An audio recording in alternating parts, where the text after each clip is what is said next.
Hey, what's going on, guys? It's TheGamingGabe here, and welcome back to another video. Today, I'm going to be going over the Europa League Round of 16, all the matches, and give my predictions for who I think will win. So strap yourselves in. This is going to be a very fun video. Hope you guys like it, and let's get started. So, in first match, we have Sporting CP versus Arsenal. Straight off the bat, I'm going to have to go with an Arsenal win. You know, Arsenal almost had the Premier League in their hands like a couple months ago, and despite losing a bit of momentum in the Premier League title fight, it still should be more than enough to be a struggling Sporting side who currently find themselves fourth in Portugal. That's right, fourth. This means that where they stand, they would not even be in the Europa League. They'd be competing for qualification for the Europa Conference League. So looking at this, despite Sporting having some good potential players, I just have to go with Arsenal. Arsenal have the better momentum. They have the better side. Should be an easy win for them, all things considered, but would not be surprised if Sporting managed to sneak a goal or two between both legs. Second up, we got Union Berlin versus Union Saint-Gilloise. The battle of the unions. Again, I gotta go with Union Berlin. You know, despite slipping in the Bundesliga as of late, they were able to challenge both Dortmund and Bayern Munich for most of the season, something which we have not seen for years. That is a very good sign for them. And despite having fallen down to third place and recently losing to Bayern Munich 3-0, the momentum they have should still be enough to beat Union Saint-Gilloise, especially considering the fact that this is a team that had an easier group than Union Berlin. Union Berlin had to fight their way through the round of 32, the preliminary round. So obviously, I feel like they are going to be in better form, especially after defeating an Ajax side that at the start of the season was competing in the Champions League, but towards the end of it really fell off. So I'm gonna go with Union Berlin again. I would not be surprised if Union Saint-Gilloise managed to score a goal or two in this, because Berlin, they're good, but they are a bit of a late starter. They weren't able to score a single goal against Ajax in the first leg. It was only in the second leg that they were actually able to find their feet offensively and start scoring goals. Now, third match, Leverkusen versus Ferencváros, the side that nobody knows how to pronounce. Now, continuing with the Bundesliga trend, I'm going to say Leverkusen win, but barely do so. Now, hear me out. They are struggling massively in the Bundesliga. As things stand, they are in 12th place, meaning that next season, if they don't win the Europa League and they don't win the DFB Pokal, they're out of Europe. They're not going to be in any European competitions. And add to that, they gave away a major 3-0 lead against Monaco in the round of 32 second leg, which led them to penalties. How do you give up a lead 3-0? 3-0, you are leading the game easily, right? You have the game under your control, and you just give it away. Monaco isn't even that good of a side anymore. Like they're good. They're consistently fighting for top 4 in Ligue 1, but we all know that Ligue 1 isn't that good of a league compared to the Bundesliga. The Bundesliga is a much better league compared to Ligue 1. So I'm gonna have to go with Leverkusen just because Ferencváros is also struggling. They're also struggling in their respective league, but not to the degree that Leverkusen is. So unfortunately, just because of their momentum and because honestly they have good players, they just aren't gelling this season for whatever reason. I'm going to say Leverkusen barely win, but I would expect it to be like maybe an extra time, maybe a penalties, maybe a 1-goal lead. I would not put it past more than 2 goals. Now, something that will appear to be controversial comes to many. Roma versus Real Sociedad. The team in 3rd place in La Liga and the team in 4th place in Serie A after Juventus' point deduction. I'm gonna say that Roma win. I'm gonna say Roma are gonna edge out Real Sociedad based on the better momentum, especially in Europe. Now, I understand that Real Sociedad are in 3rd place in La Liga, but you have to realize that La Liga isn't that good of a league, right? Barcelona out of Europe. Real Madrid are dominating Europe, but starting to struggle in La Liga.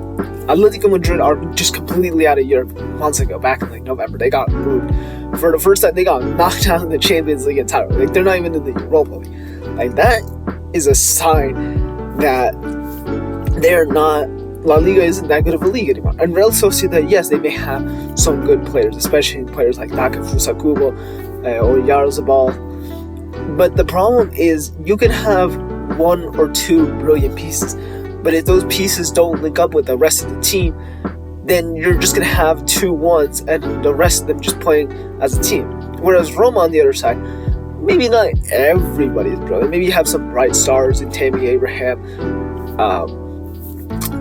Dybala, but the thing is, they play as a team, right? And even though the team did struggle to make it to where they are in Serie A as of late, the point is, they finally started to show what they could do when they work collectively as a team, especially against RB Salzburg, a team that has hundreds of talents, millions of dollars to just splash around and buy the biggest talents that teams from the Bundesliga and other leagues don't want to pick up.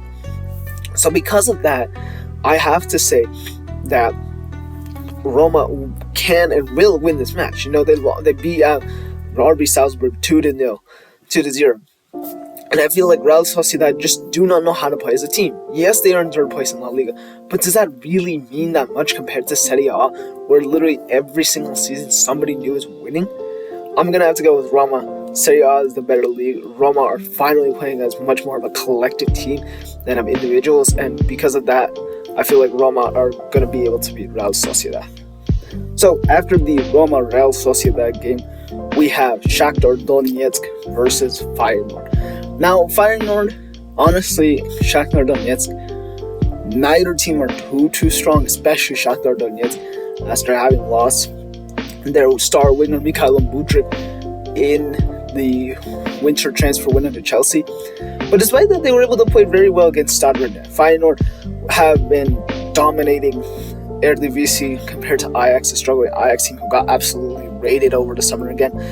But looking at everything, again, maybe a bit controversial, I'm going to go Feyenoord. You know, now I understand that Shakhtar Donetsk are doing amazing, right? They have great players, they are in great form, but honestly, and I'm really looking at here, right?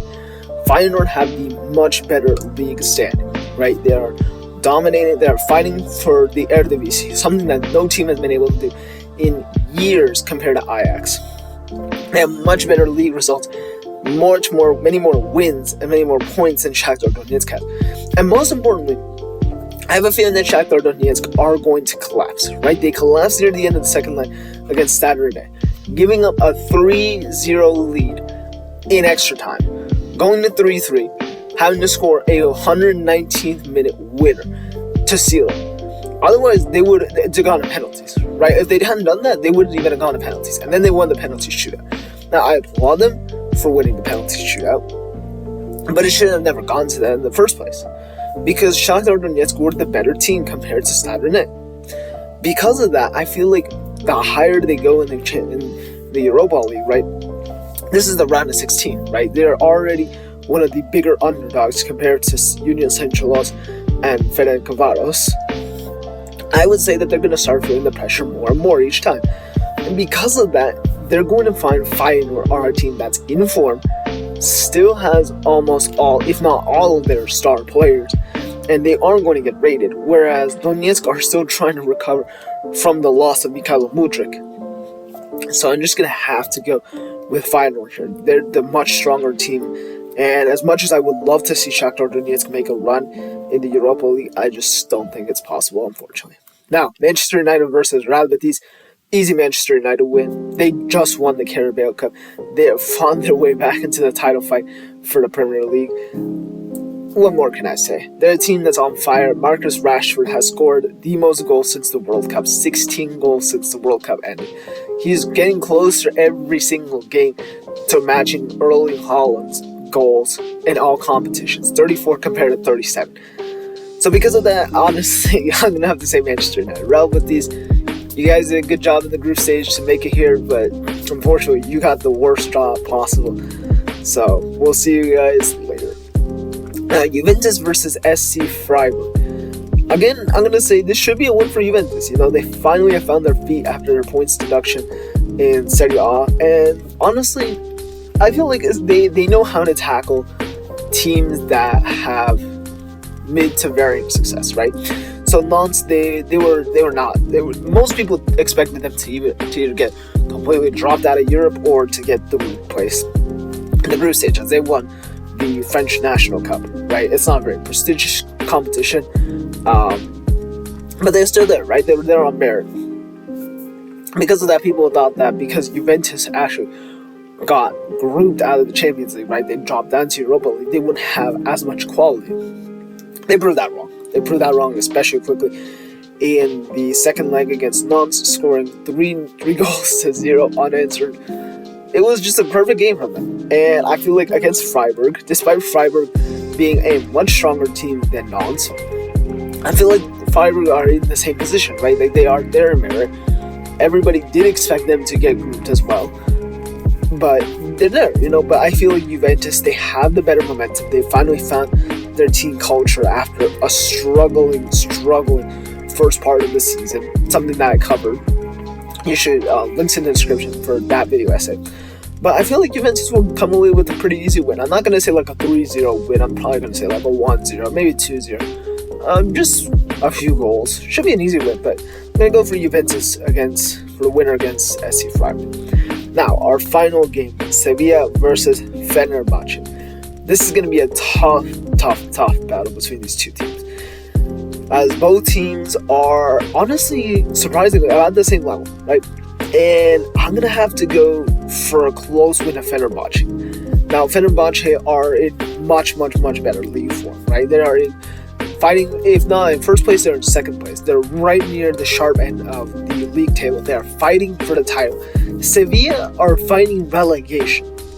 Let me repeat that. They are fighting relegation in La Liga. This is a team that used to be challenging for Champions League, for Europa League, year in, year out. This season, they're fighting relegation.